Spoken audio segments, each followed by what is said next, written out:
یہ بدبخت آئے روز ان صحابہ کی شان میں گستاخیاں کرتے ہیں. کیوں کرتے ہیں؟ آپ کے خیال میں کیوں کرتے ہیں؟ یہ ٹیسٹ لیتے ہیں کہ ان کے سینٹیمنٹس یہ بار بار کرنے سے کیا جذبات مدھم پڑ جائیں گے، کیا رک جائیں گے. باطل سے دبنے والے اے آسماں نہیں ہم 100 بار کر چکا ہے تو امتحان ہمارا. 1400 برس بیت گئے ہیں. آج بھی اگر سیدنا عثمان کے بارے میں توہین ہوگی تو مسلمان امت کھڑی ہو جائے گی.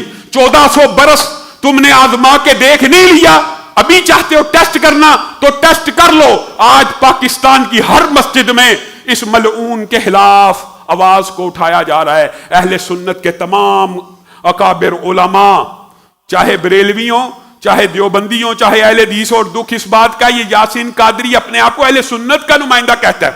آج یاسین قادری کو یہ جرت اگر کسی نے دی ہے تو اس کے روحانی باپ مرزا جہلمی نے دی ہے. یہ مرزا جہلمی کے زچے بچے اب پھلنا اور پھولنا شروع ہو گئے ہیں. آپ نے، اداروں نے، انتظامیہ نے اس کو پٹا نہیں ڈالا، اس کو گرفتار نہیں کیا. اس کے خلاف 8 سے زائد مقدمات درج ہیں، گرفتار نہیں کیا جاتا. ہر روز توہین کرتا. میں آپ کے سامنے بے شمار مرتبہ یہ مقدمہ رکھ چکا ہوں کہ اللہ کی قسم شیعہ میں سے جو روافض ہیں ان کے ساتھ ہمارا اختلاف سیدنا امیر معاویہ اور ابو سفیان تک محدود نہیں ہے. ان کا اصل اختلاف تو سارے کے سارے صحابہ پر ہیں. اگر آپ ان کو تھوڑی سی ڈھیل دیں گے تو وہ سیدنا عثمان پہ حملہ آور ہوں گے، سیدنا عمر کے اوپر حملہ آور ہوں گے، سیدنا ابو بکر کے اوپر حملہ آور ہوں گے، امی عائشہ کے اوپر، امی حفصہ کے اوپر، ام حبیبہ کے اوپر.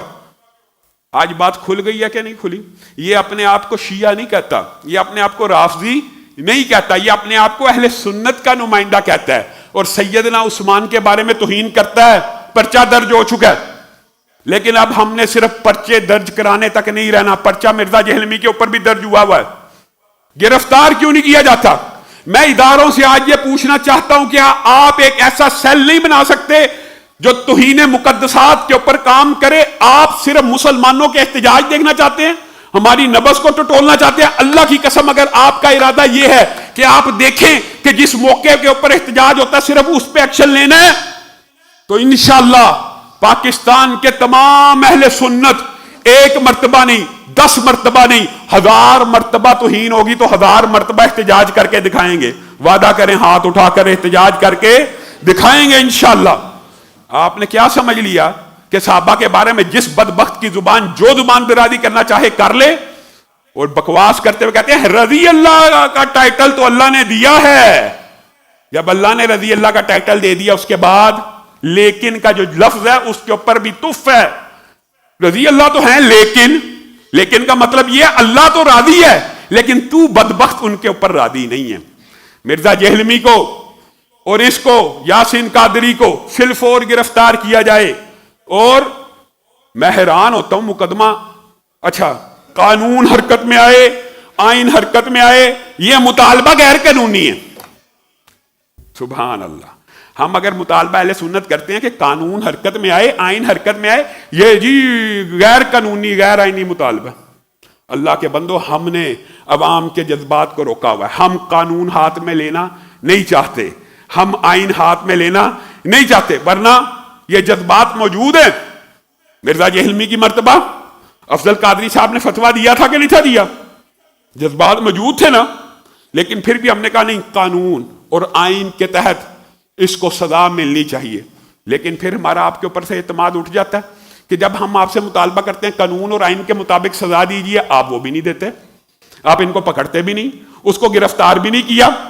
تو جب کوئی بندہ اٹھ کے قانون ہاتھ میں لے لے گا تب یہ پوری دنیا میں شور کرتے پھریں گے، جی مولویوں نے اکسایا تھا، جی مولویوں نے ورگلایا تھا. آج یہ مولوی ممبر کے اوپر کہہ رہے ہیں کہ قانون حرکت میں آئے، آئین حرکت میں آئے. کوئی نوجوان قانون اور آئین کو اپنے ہاتھ میں نہ لے. یہ بات نہیں آپ کو سمجھ آتی. آپ از حد آگے بڑھ کے ان کو نہیں پکڑتے. اور یہی طرز عمل مغرب کا رسول اللہ کی ذات کے بارے میں، جو روافض کا صحابہ کے بارے میں، کوئی دونوں میں فرق نہیں ہے. ہمارا جو مقدمہ مغرب کے سامنے رسول اللہ کی ذات کے بارے میں ہے کہ ٹھیک ہے آپ ان کو نبی رسول نہیں مانتے لیکن آپ ہیٹ سپیچ نہ کیجئے. فریڈم آف سپیچ اور ہیٹ سپیچ میں فرق ہے. وہ 1.5 ارب سے زائد مسلمانوں کے نبی ہیں, ان کے سینٹیمنٹس مجروح ہوتے ہیں. تو یہ جو اہل سنت ہیں پوری دنیا میں 90%, ان کے بارے میں جب رافضی توہین کرتے ہیں تو اہل سنت کے جذبات مجروح نہیں ہوتے. کس سے بدبخت ہیں کہ مقدسات اہل سنت کے اوپر اتفاق ہے. روافض کے شیعوں کے بڑے رہنماؤں نے دستخط کیے ہیں کہ اہل سنت کے جو مقدسات ہیں ان کی بھی توہین نہیں ہونی چاہیے. توہین ہوتی ہے, مذاق اڑاتے ہیں, سوشل میڈیا بھرا پڑا ہے, بڑے بڑے نام توہین کے مرتکب ہو رہے ہیں. ادارے اور انتظامیہ حرکت میں آئیں. کیا آپ پاکستان کو شام بنانا چاہتے ہیں؟ سیریا لیبیا بنانا چاہتے ہیں؟ کیا آپ مسلکی منافرت اور فرقہ واریت کی جنگ اس پاکستان میں پھیلانا چاہتے ہیں؟ یعنی پاکستان میں اکثریت اہل سنت کی ہے. میں تو کہوں گا آج تو اقلیت ہی ہے نا. اگر یہ بندہ گرفتار نہ ہوا, اگر مرزا جہلمی گرفتار نہ ہوا تو پھر سمجھ لیجیے اہل سنت اقلیت میں ہے. ایسا بد زبان آدمی, اس کی بد زبانی کا بندہ کیا تذکرہ کرے جس کی زبان سے اصحاب رسول محفوظ نہیں, تو باقی ائمہ محدثین کیا محفوظ ہونے. اور آپ چاہتے ہیں ان کو گرفتار نہ کیا جائے تو پھر اہل سنت کو یہ اقلیت ڈکلیئر کر دیا جائے. یعنی اہل سنت جو دیوبندی ہیں, بریلوی, اہل حدیث ہیں, اس ٹائم پوزیشن یہ ہے وہ ملک میں اقلیت ہے. جو ملک کی اکثریت ہے وہ اقلیت میں بدل گیا. آپ نے تو نام بھی اسلامی جمہوریہ پاکستان رکھا ہوا ہے. آپ کیسے ایک اکثریتی سوچ و فکر کے خلاف یہ جو مذہبی دہشت گردی کرنے والے, زبان درازیاں کرنے والے ہیں, ان کو کیسے آپ نے کھلی چھوٹ دے دی ہے؟ آپ کو ہرگز یہ کھلی چھوٹ نہیں دینی چاہیے.